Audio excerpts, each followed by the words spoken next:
Hello everyone, welcome to important questions. Previous year questions को ही आज हम कंटिन्यू रखेंगे। Question number first, a beam of protons with speed 4 into 10 raised to power 5 meter per second enters a uniform magnetic field of 0.3 Tesla at an angle of 60 degree to the magnetic field। एक proton beam है जिसकी speed given है 4 into 10 raised to power 5।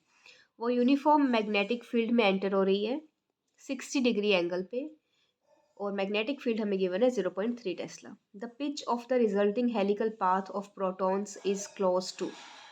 Pitch हमें find करनी है। Mass of proton given है, charge of proton given है। देखिए, पार्टिकल जो है वो किसी एंगल पर मूव कर रहा है, मतलब velocity is at some angle. तो एंगल हमें गिवन है 60। जब वेलोसिटी किसी एंगल पे होती है मैग्नेटिक फील्ड के, तो रेडियस का फॉर्मूला होता है m v perpendicular by q B. Velocity किसी एंगल पर होती है तो उसके दो कंपोनेंट्स हो जाते हैं। वेलोसिटी जब किसी एंगल पर है तो इसके दो कंपोनेंट्स हो जाते हैं, एक होता है वी पैरेलल और एक होता है वी परपेंडिकुलर। तो वी परपेंडिकुलर की वैल्यू क्या होती है, वी साइन थीटा, और वी पैरेलल की वैल्यू होती है वी कॉस थीटा। तो इसमें हम सिंपली वैल्यूज पुट करेंगे। मास की वेलोसिटी जो गिवन है sine theta sine 60 divided by charge की value into magnetic field.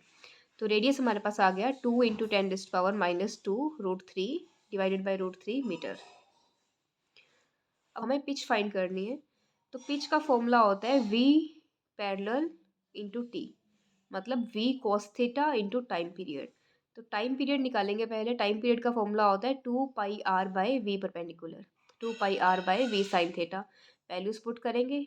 Are हमने ऊपर फाइंड किया है, तो हमें हमारे पास टाइम पीरियड आ गया 2π/3 इंटू 10⁻⁻7 सेकेंड। अब इन वैल्यूज़ को पुट कर दो। वी कॉस थीटा की वैल्यू पुट कर दो। वी गिवन है cos 60 into time period. Cos 60 की वैल्यू कितनी होती है 1/2, और इसको सॉल्व करेंगे तो पिच आ जाएगी हमारे पास 4.35 इंटू 10⁻⁻2 मीटर।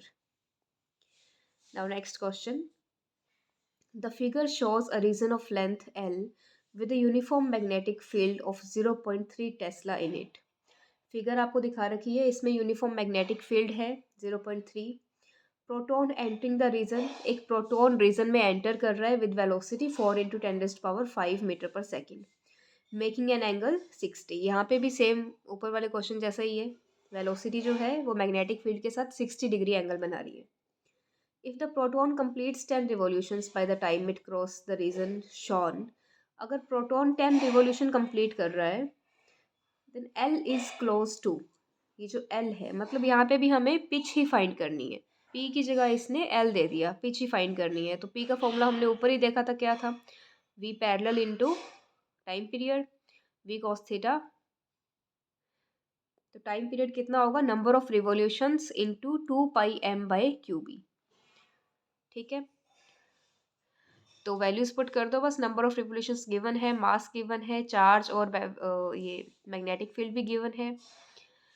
तो डेल्टा टी की वैल्यू आ गई हमारे पास। इसको उठाकर हम एल में पुट कर देंगे इस तरह से।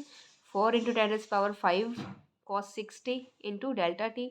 सॉल्व करने के बाद हमारे पास एल की वैल्यू आ जाएगी 0.44 metre. Option 4 is correct. Now next question, a wire carrying current I is bent in the shape A B C D E F A as shown। एक वायर है ABCDEFA, उसको इस तरह से बेंड कर दिया गया है जैसा शेप दिखा रखी है डायग्राम में। Where rectangle ABCDA and ADEFA are perpendicular to each other. दो रेक्टेंगल से बना रखे हैं और वो दोनों एक दूसरे के परपेंडिकुलर हैं। If the sides of the rectangles are of length A and B, दोनों रेक्टेंगल्स की साइड्स सेम है A और B, then the magnitude and direction of magnetic moment of the loop. पूरे लूप का मैग्नेटिक मोमेंट फाइंड करना है। देखो, net magnetic moment क्या होगा, दो रेक्टेंगल हैं, दोनों की वजह से m1 plus m2 due to loop ABCD and this one is due to loop DEFA। तो मैग्नेटिक मोमेंट का फॉर्मूला क्या होता है, करंट इंटू एरिया। m1 क्या हो जाएगा, करंट कितना फ्लो हो रहा है दोनों में I, और एरिया दोनों का क्या है AB। तो m1 की डायरेक्शन क्या होगी, डायरेक्शन होगी perpendicular to the plane ABCD का डायरेक्शन क्या होगा, के कैप, और M2 जो है उसकी डायरेक्शन क्या होगी, जे कैप। वो जेड एक्सिस में है तो उसकी perpendicular to the plane direction देखेंगे तो M2 के लिए डायरेक्शन होगी जे कैप। तो एम नेट निकालेंगे M1 plus M2, a b i k cap plus j cap. Magnitude निकालेंगे, this will be √2 a b i, और डायरेक्शन इसकी होगी along j cap by √2 plus k cap by √2। So ये थे हमारे आज के questions. Please like, share and subscribe my channel. Thank you.